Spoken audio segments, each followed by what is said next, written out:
Welcome to the CouchScouts Podcast. We provide league-winning analysis, advice, and tools to help you dominate your league and build a dynasty. Scout, draft, win. Here's your host, Matt Cooper. Welcome to the CouchScouts Podcast. I am your host, Matt Cooper. With me, as always, are my co-hosts, Matt Rupert. How you doing, my man? And Matt Jackson. What's going on, guys? Not much. Tonight, we are beginning a new series on the podcast where we're going to be going through each division in the NFL, looking at off-season questions, players to watch, teams that made a splash, and more as we help you prepare for the start of your dynasty season. So tonight's episode, we're going to be starting with the AFC East. And in case you're sitting here wondering who is in the AFC East, the teams include the Buffalo Bills, the Miami Dolphins, the New York Jets, and the New England Patriots. So we're going to be doing a little division preview with an emphasis on the lens of Dynasty Fantasy Football. So you guys ready to get into it? Let's go. Let's do it.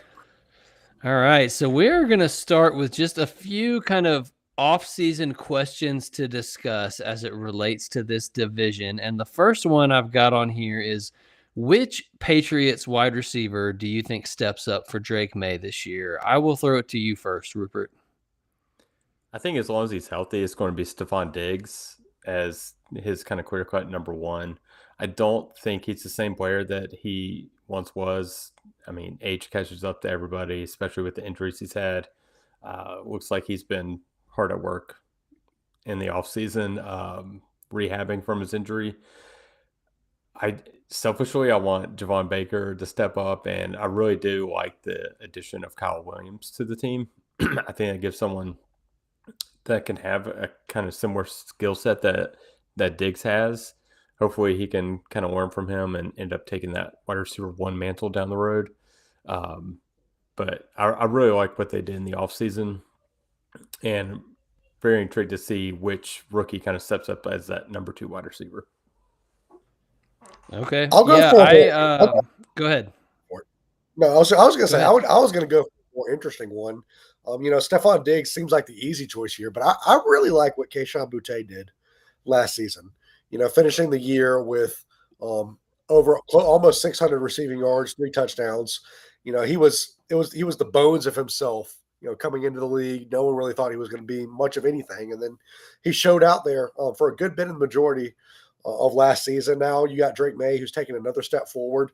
I know that Diggs is going to get the majority of the targets, but can Boutte be something even to offset them at wide receiver too? I think he's an interesting one to watch this season. Yeah, I mean, I don't know. To me, I just don't really believe in Kayshon Boutte. I know he was like a Debbie Darling and all that, but I don't know. Like, he had 3 big weeks. Now, granted, 2 of those 3 came in the last 3 weeks of the season, so he did finish the year on a hot note, but I don't think he was ever earning a high target volume. I think he was kind of a deep threat guy, and so, in best ball, he might have a few boom weeks. Because most weeks he was completely unstartable for fantasy. But, it is an ugly wide receiver room. It's wide open. Javon Baker is deep in the doghouse. You got Polk, who I think is bad and just not ever going to be a thing. Washington or Williams, not Washington, Williams, Kyle Williams is an interesting one. But, is he really that much better than all the other guys that we're talking about here? Or is he just like the exciting new name and we're just waiting to find out he's bad too? That's kind of what I wonder with Kyle Williams. Like, when we watched the tape, he was all right. Like, the ball skills were terrible. Didn't really, if I recall, I don't think he offered a whole lot after the catch. I think he was mostly just like a route runner out of the slot. So, Pop Douglas kind of is what he is. He's a nice little gadgety slot guy.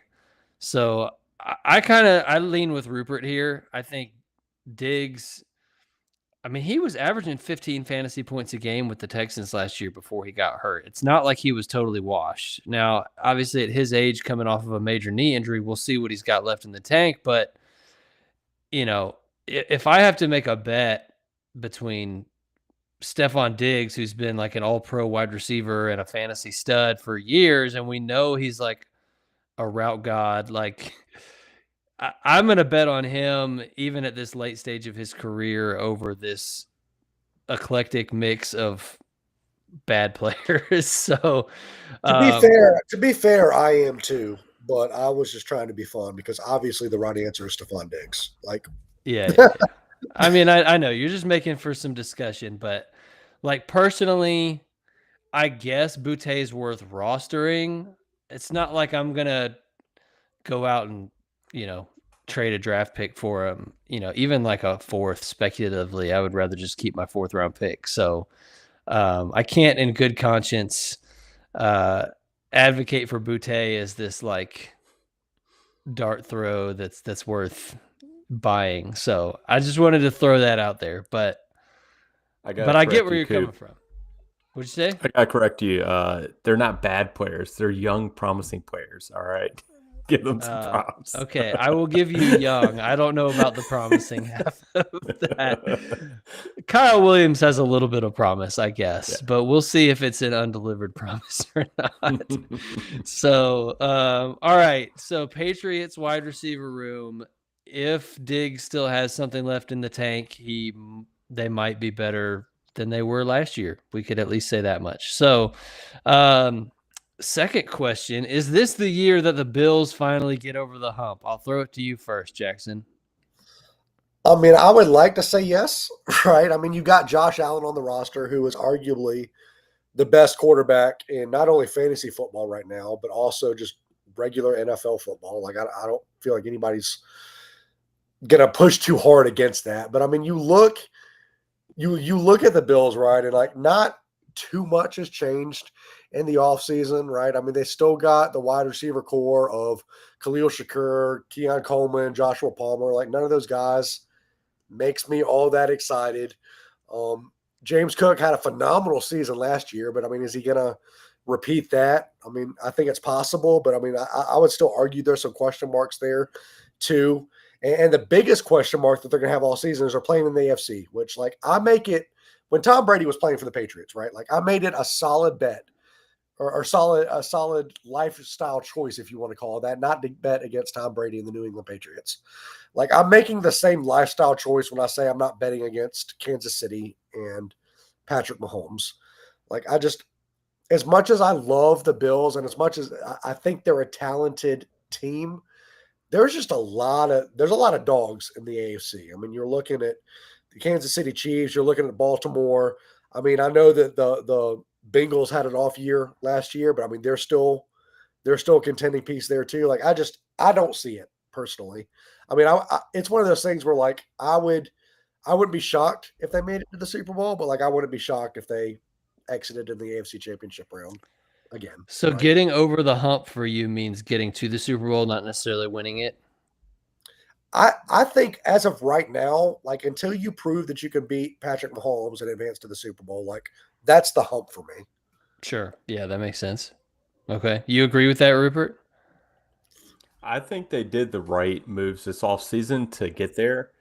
They really focused on defense in the draft. I think that's like where they've kind of fallen short. Like, Josh Allen scores those touchdowns to put them ahead in the fourth quarter, and then they just let Patrick Mahomes walk down the field on them. They had some good defensive signings. Larry Agunabi, I don't know how you say it exactly, a big defensive tackle. And then he's been injured a lot, but they signed Joey Bosa to add to that pass rush. And then they pretty much just went like all defense in the draft. So they did a lot to add to that side of the ball, and I think that's what they need to get over the hump. It wasn't lacking offensive scoring for them. So I think they made the right moves to get over the hump. Whether they do or not, it is hard to bet against anyone else. But if I had to pick, I'd say, yeah, I think they'll do it this year. Okay. Yeah, I think being fantasy football guys, we tend to focus on the offensive side of the ball and not really pay much attention. But you're right. They did make some significant moves over there on the defensive side. Offensively, I think, is Keon Coleman better than we thought he was as a prospect, or do they just have not, is it just a weak wide receiver room? I think that's a question mark. The only thing they added there was Josh Palmer, which is not exactly inspiring. And then this is something I just noticed as I pulled this up for the show. When I pull up the Buffalo Bills depth chart on ESPN, I don't know if this means anything, but they have Dawson Knox listed as the starter and Dalton Kincaid listed as the second string tight end. They listened to you on the podcast, Cooper. They said, to heck with so I don't know where they're getting that information from, but just thought that was worth noting there. So, Buffalo Bills. Offensively, I think, and from a fantasy perspective, I don't think there's a lot of reason to expect much different than what we saw last year. So, next question here is, do we see a bounce back season from Breece Hall this year? I'll throw it to you first, Rupert. I absolutely think so. Last year was just the perfect storm to really downplay his talent and kind of make people forget just how talented he is. So I definitely see a bounce back for him. I think, or at least I pray, the offense as a whole is better than that dumpster fire that they had last year with the bones of Aaron Rodgers playing for them. I see him returning to being one of the top running backs in Dynasty and kind of making people be like, wait, why do we devalue him so much after one season? Yeah, for sure. Are you with that, Jackson? You do say the bones of Aaron Rodgers, and I just want to point out that Aaron Rodgers did throw for almost 4,000 yards and 28 touchdowns. Like, it wasn't like he was a crippled old man walking around out there. Like, but all that was a lot of garbage time, All that to say, I do agree with you. Like, and we're going to talk about this later when we get to our next segment. But yeah, I think Breece Hall has everything, all the capability to not only vastly outperform his ADP right now, but to bounce back and be that guy that we drafted him to be when he was coming out as a rookie. And, even last year when he was going in the first and second round of startups. Like, I think there was just a lot went wrong for the Jets last year. And let's be honest, a lot has gone wrong for the Jets in their franchise. But, hopefully they put it together this year. And I really like a bounce back year for Breece Hall this year. Yeah, I think if I was going to play devil's advocate on that, I would just say that, like, Justin Fields is the question mark for me. And when you look at the numbers, he actually threw a surprising number of check down passes last year when he was in with the Steelers. Typically running quarterbacks don't throw that check down short yardage stuff to the running back. They just take off running. And then when you're in the red zone, they can poach rushing touchdowns in the red zone too. So, there could be an argument made that having a running threat at quarterback could open up rushing lanes for Breece Hall, and he might be a more efficient runner. But, targets and touchdowns are huge for a running back's fantasy success. So if those things are negatively impacted by Justin Fields at quarterback, then that could be a concern. But I do think Breece Hall is extremely talented. I am not at all worried about Braylon Allen or Isaiah Davis. And we liked Isaiah Davis as a prospect. Braylon Allen, not so much. But, Isaiah Davis is a fifth-round pick. He's nowhere near Breece Hall's level. So those guys were used more than I felt like they should have been last year, and I guess we'll see if that trend continues. But Breece Hall feels like he should be a bell cow. Deserves to be, is talented enough to be, and probably when that team looks back at last year, they're going to say we should have fed Breece Hall more, and our team would have been better off for it. So I think if I had to make a choice, that would be, I would agree with you guys that I think a bounce back is more likely, but there are some reasons for concern a little bit with the Justin Fields signing. So, all right, last question here. We've talked about a little bit about the Patriots, a little bit about the Bills, a little bit about the Jets. the Dolphins, they moved on from Raheem Mostert this offseason. Does Jalen Wright step up, or is Achane to the moon, or is there some other running back that we're not thinking about that maybe gets involved? What do you guys think? I know we were not the highest on we were very high on Achane. We were not the highest on Wright as a prospect. But is Achane like a workhorse? Because he's still pretty small, and he's always been part of a tandem at running back. So how do you guys expect that to play out? I'll start with you, Jackson. Yeah, no. I think it's going to be interesting, just because even the last season, right, as great as Achane was, he was still splitting carries every now and then with Raheem Mostert. So all that to say, though, that I personally think he can handle a majority of the carries. Like I'm not scared of Jalen Wright. You know, I've seen all offseason people talking about buy Jalen Wright. It's going to be the Jalen Wright breakout season. And, like, I just don't see it. Like, we watched his film. Some of us had to watch it twice, but nevertheless, we watched his film. And there's nothing to be impressed when it comes to Jalen Wright. He is a manufactured touch, needs the lanes wide open for him to, you know, bust off that speed that he has. Doesn't do much laterally, and I don't think that's going to change. I personally think this is Devin Achane to the moon. Like, the fact that he's going third round ADP right now, like, I think that is such a steal for what you're going to get from him this upcoming season. And you look at the running backs on the roster, like, you've got Ollie Gordon, right? Gross. We've already beaten that drum several times on our rookie film guide. And then you got Alexander Madison, who has always been a perennial, just like handcuff. You can start him some weeks, but, like, is he ever really a good running back? So there's no one really on that roster that I feel is deserving to take away Achane's carries. They might get a few, but I mean, Achane's going to be the number one guy. I agree. I don't see anyone that's going to take more carries than what Mostert took, and Achane's already been a pretty dominant force. I think Jalen Wright is in the perfect spot to succeed because that Miami offense, they can scheme up lanes for him just to run straight through. But I don't think he's going to be a guy that they're going to be taking a ton of carries away from Achane. I think they'll just spell him with him and maybe Ollie Gordon in short yard situations, potentially red zone. Other than that, Achane to the moon. Let's go. Yeah, I mean, so I am not at all worried about Achane. I think he was a stud last year. He was a stud the year before, and he's going to be a stud this year. Regardless, you know, like, so that's not the question really in my mind. The question is Jalen Wright also going to be usable, right? Because Mostert was, at least 2 years ago.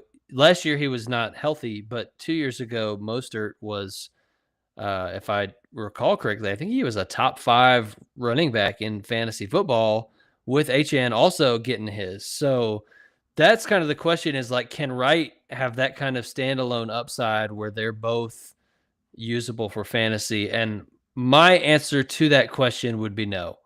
I'm with you guys. I mean, obviously anything can happen. Okay. That run scheme all the way back to, you know, when I'm blanking on the coach's name, but the Dolphins coach, when he was the 49ers running back coach, Mike McDaniel.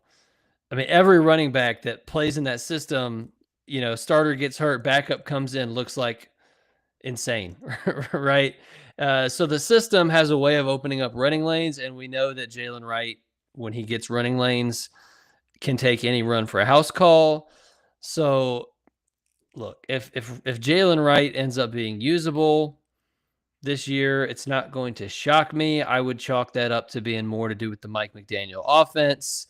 And of course, he's had a year to learn and improve as an NFL running back. So, you know, maybe he's a better player than what we saw in his college tape. That's certainly within the realm of possibilities too.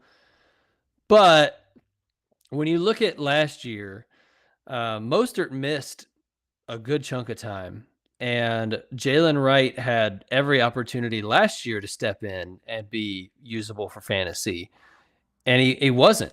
So he had 3.7 yards per carry, even in that Mike McDaniel offense, which is abysmal. He had 15 in 15 games, he had 68 carries for 249 yards, no touchdowns in that span. He also lost a fumble. He was not involved in the passing game at all. He got 6 targets for 8 yards on the whole season. So, or 6 targets for 3 catches, 8 yards on the season. So, like, he had his opportunities last year too, and he did nothing with them. So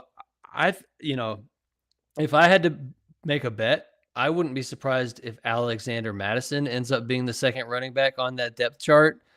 And, somebody's going to spell Achane and give him a breather, and he is small. So you're never going to see Achane be a guy that takes 300 plus carries. But last year he had 200 carries, which is probably in the realm of what you can expect this year from Achane. And on top of it, this is where Achane really gets it done in fantasy. He had 87 targets. So if you're going to give me like almost 300 touches, but 100 of them are going to be targets, that's even more valuable than if you give a guy 300 carries. So yeah, I love Achane. I have no concerns about Achane, but as far as whether Jalen Wright will be a usable standalone asset, I'm going to go ahead and plant my flag there and say no on that. So interesting discussion though, because somebody is probably going to get 80 to 100 touches in that offense outside of Achane, and the question is whether they can convert that into being usable for fantasy. So, all right. So we've talked through a little bit of a question for each team. Now let's transition. We're going to talk about players that we're watching in this division this upcoming season. We're going to talk about what team is going to surprise people the most, what team is going to leave us the most disappointed. But before we do all that, I wanted to take a quick break to let you guys know about the awesome benefits of being part of the Couch Scouts family. So you can join us today at CouchScouts.com for as little as $5 a month, or save 15% with an annual subscription and get access to an all-22 film room with underclassmen offensive players, with IDP players. You can get access to a bonus podcast that we record every week just for members. You can get access to our rookie guide. If you still have rookie drafts going on, it is the ultimate cheat sheet to help you dominate your rookie draft. We went really, really in depth in the class, covered over 70 prospects. It's scouting reports, film grades, rankings, like everything that you would want in a rookie guide. It's there. And you can also book a one-on-one consultation with us. So a lot of people have really enjoyed booking a 30-minute time slot to just go over one of their rosters and help you develop a strategy with us. So definitely check out CouchScouts.com, get in on all those awesome benefits, and join the Couch Scouts family for as little as $5 a month. So with all that being said, let's get into some players that we are watching this upcoming season from the AFC East. And I will start with you, Jackson. Yeah, so we kind of teased this earlier, but when I was writing this question for us, I was like, who was the one player that you're most intrigued to watch? And I think for all the reasons that we mentioned earlier, the most intriguing player to watch for me is going to be Breece Hall, right? He's got all the talent to step in, like I said earlier, and finish as, easily a top 12 running back, I think, if not even higher. And then you look at that offense last year. I think that Justin Fields, as you mentioned, Cooper, has the potential to open up running lanes for Breece Hall because of his mobility. So I think that's going to be interesting, but he's going to be the most interesting to watch because of the flip side of all of that, right? Like, what if Justin Fields doesn't throw those checkdowns? What if teams aren't afraid of Justin Fields' arms, so they stack the box against Breece Hall? What if Breece Hall doesn't get those touchdowns and Justin Fields vultures those touchdowns in the red zone? Like, he is just, for me, if there's a player right now that's an enigma, I guess, for lack of a better term, it's Breece Hall. Because I feel like he could finish easily as a top 5 running back, or he could finish outside the top 12. I'm hoping he does that, the inside the top 5, obviously. But I think there's a lot of question marks, which for me makes him the most intriguing player to watch. Yeah, I'm going to go with a player from that same offense, and that's Justin Fields. So in a super flex league, I think Justin Fields is carrying decent value right now because obviously with a player like him, as long as he is starting, he's going to put up fantasy points because he's got that Konami code with his legs. And so Justin Fields right now is going off the board as QB 23, right after Bryce Young, in the same range as like TJ Hawkinson, Joe Mixon, Egbuka, like some pretty decent dynasty assets. And I think if you get into the season, you could even see that go up a little bit, right? Like you could actually see in season, you start to get like, he puts up a couple of top 5 fantasy performances and he's producing, like that value could go up because he's still young and wow, he's producing from a fantasy perspective. And so there could be, I think there will be a pretty nice sell window on Justin Fields if you've been holding on to some shares. And I'm going to be watching carefully, not just to the box scores, but what am I seeing on the tape to see, like, is this a guy I need to sell high on and get out while I still can?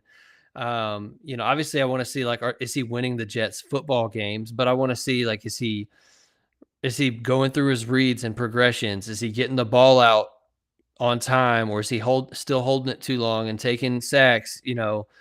Is his accuracy improved, or is he still a little bit erratic with the accuracy? Like, I want to see those things, because if he doesn't show me signs of being a long-term starting quarterback, but he is putting up fantasy points in the short term, then I want to be able to act quickly and cash in on that sell window while it's still there. Rupert, what about you? Who's your guy? Yeah, I couldn't agree more. Those 2 great call-outs. I went with Drake May. He's a guy that I really liked his potential from scouting him in college and just didn't know if he would reach that in the NFL. And to me, everything I saw last year it looks like, he's the best version of himself. Really just making plays for his wide receivers, throwing them open, the composure to deal with all the pressure that he dealt with last year with an abysmal offensive line. And the Patriots get a big upgrade at head coach, and then they just massively invested in the offensive line through the draft and free agency. And to me, they pretty much did everything to kind of set him up to succeed. They could have gotten him a little bit better wide receiver to be his number 1. But as we talked about earlier, I think Diggs can still be solid at this point of his career. So I'm really interested to see what his sophomore year looks like. Do teams kind of catch up a little bit, or does he keep on ascending and become one of the top, super flex assets for your dynasty rosters? Yeah, I like that call out. I was actually torn between Fields and May myself, because I think he is a guy, we highlighted Drake May on last week's show where we talked about players with the most to gain. I called him out and said he could go from being a late second startup pick to like an early first startup pick if things go right for him this season. The opposite could be true as well. Like it's like all the rushing upside is there, but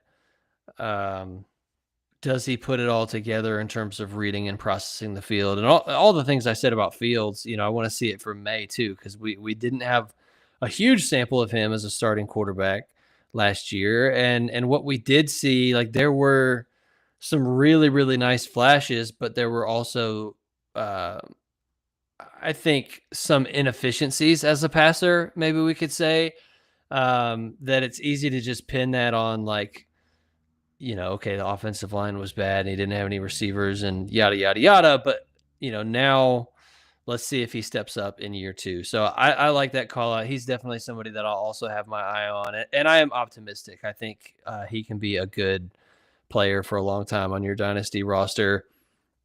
So let's move on to talking about what team you envision surprising people the most in 2025. And you guys both picked the same team. So I'll throw it to you, Jackson. Tell me who you think is going to surprise people the most this year.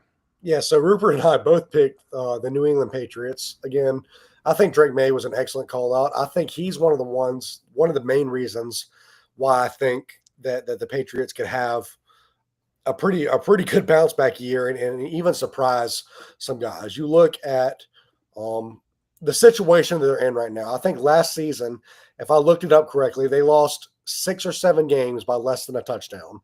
So there's some definite room for improvement there. They added a great blocking running back to protect Drake May and Travion Henderson. They added offensive line pieces, added Stephon Diggs. Like they've done the things I think you need to do to start turning things around. Now, am I saying they're going to go and make a deep playoff run? Like, no, I'm not going to say that because I don't think that's going to happen. But I think when you look at their record last year when they finished, believe they finished 4-13 last year. I mean, if all 6 or 7 of those games swing the opposite direction, like you're talking about a much different football team. So for me, I think the Patriots could really impress some people and even be a sleeper playoff team this year if the cards fall the right way. All right, Rupert, you also put the Patriots. Do you have anything to add to what he said? Yeah, the biggest thing to me is adding Mike Vrabel as their head coach. He's a guy that perennially just made the Tennessee Titans underwhelming roster overachieve. I think he's just an incredible coach. And then I love what they did in the draft. They got a stud left tackle and Will Campbell to really anchor that offensive line. And then in combination with in free agency, getting a bunch of interior offensive linemen. And then they went and got Henderson in the second round and Kyle Williams in the third round. So I just love what they did there. And then they just added a ton of pieces in free agency on the defensive side in the trenches, getting a former Pro Bowler pass rusher and Harold Landry, teaming back up with Vrabel. So that's really love what they've just done overall. To me, that's just textbook rebuilding a roster, focusing on the trenches and the defensive side of the ball, since they got the anchor on the offensive side with the quarterback. Now, Cooper, tell us why you hate the Patriots. I did not say that I hated the Patriots, but I will later. That's what I read. Always have, always will, baby. No, I'm gonna throw a wrench in here. I put the Dolphins, but not for the reason that you might think. I don't think they're gonna surprise us in a positive way. I think people are gonna be surprised that the Dolphins might completely implode, and Mike McDaniel might lose his job, and Tua Tagovailoa might lose his job, and Tyreek Hill might go out the door, and like this whole thing could fall apart because I definitely am seeing some chinks in the armor. Like people are unhappy being there, asking for trades, like. There's some drama down there. People don't seem fully focused on football. So I think a lot of people might predict a bounce back season for the Dolphins with Tua healthy and, right last year off as kind of a fluke and they're going to get right back to it. And, McDaniel is not that far removed from being like the darling of the NFL. Everybody loved him. Everybody wished he was their team's coach. And things really start to there's some warning signs that they could be unraveling a little bit for the Dolphins this year. So that's why I put them as a surprise, which we're going to talk in a minute about teams that will leave us disappointed, which, I could have probably put them for both of those things. But yeah, I think the Dolphins are going to surprise people with maybe how bad they are this year. So I think they've got the potential to finish as the worst team in that division, which would definitely surprise people. So,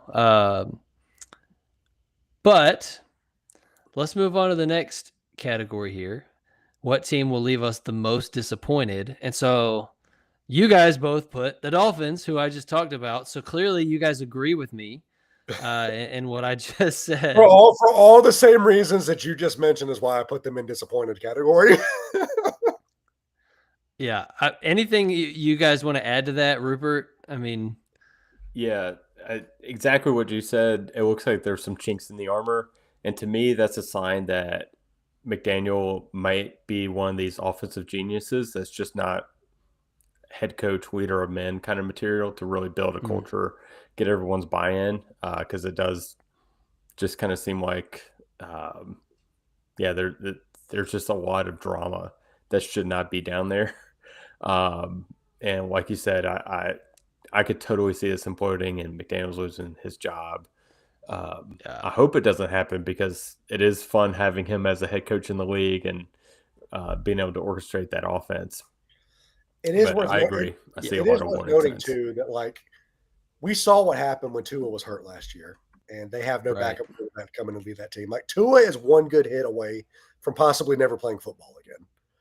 Right. So like, and when he plays on the field, he's so mid. Like, yeah, he's not hurting the team, but he's not necessarily elevating them either. I mean, he's elevating them over what you would get from whoever else they had, Skylar Thompson, or all the names that they had running out there last year. Sure, like he's above replacement level in that regard, but like, he's not taking the talent around them and like elevating them to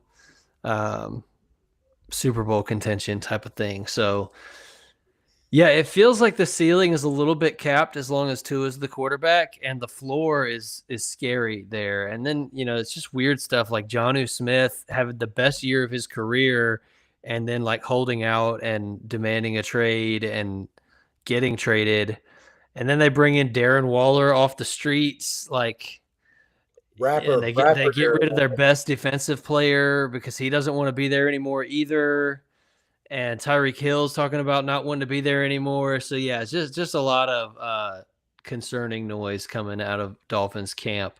What's that age-old saying? When you smell smoke, most likely there's a fire somewhere. Like, right. That's what's happening here, right? There's a lot of smoke and there's a fire somewhere. Yeah, and so for me, the team that will leave us the most disappointed, I did put the Patriots just to kind of mix it up a little bit. And just to play devil's advocate, I guess, to what you guys were saying, I definitely see that like within the realm of possibilities. They have made improvements to the roster and the coaching staff, and they do have, it seems like, that franchise quarterback locked down with Drake May. And the schedule is really nice. Like our guy, John Fosbury, posted in the Discord, and he's a big Patriots fan. So he's making all these bold predictions that they're going to go, they're going to win like 7 out of their first 10 games or something. I don't remember what he said, but then you look at the schedule, it's like, okay, Las Vegas is pretty winnable. Miami, we just talked about, like Pittsburgh, Carolina, as much as it pains me to say it, like that should be a pretty winnable game. Buffalo's probably an L, but then you go into New Orleans, they look like a dumpster fire. Like Tennessee just had the number 1 pick. So Cleveland, who's their quarterback? So you're like at week 9 and it's Atlanta. So like, I guess Atlanta would probably be favored over the Patriots, but there's a lot of winnable games for the first 9-10 weeks of their schedule. But like, we could focus on the opponents being bad, but how about the Patriots? They're not exactly great either, right? So like all of those, as much as they're winnable games, they're losable games too. And to me, as much as everybody seems ready to crown them like this up and coming team, there's still a lot of holes on that roster. Like, I mean, we talked about the wide receiver room. It's like whatever's left of Stephon Diggs, and that's about it. That offensive line, they may have made some improvements, but like, I'm not going to believe that they went from one of the worst offensive lines in the league to one of the best until I see it. And I think they're in the early stages of a rebuild. They are ascending, but I'm not ready to say like they're going to be a surprise playoff team or whatever. Like, call me a hater, call me whatever. I think they're in the early stages of this thing, and it's still going to be like, if anything, because of the schedule, maybe they like overachieve a little bit, and by that maybe they're like 7-6. But like, I don't see them being this surprise playoff team. I think they're going to be mediocre at best. You're a hater. Okay, I accept it. I'm not going to sit here and lie about it. I've never enjoyed the Patriots. My first football memory as a 13-year-old was watching them beat the Panthers in the Super Bowl in 2003. So, yes, I am a hater. I own it fully. So, that's gonna do it for the show. Hopefully you guys enjoyed it. If you haven't already, make sure you check out our free Discord. No strings attached. We're not trying to sell anything there. It's a great community. There's hundreds of guys in there. We're talking ball all the time. Right now, guys are like live posting during their Scott Fish Bowl draft, but people are posting trades in there every day, reacting to news. It's a great place to get advice on your roster and input from other guys who are just really into Dynasty Fantasy football, and we're in there as well. So we'll personally try to answer as many of your questions as we can get to. So the link will be in the show notes.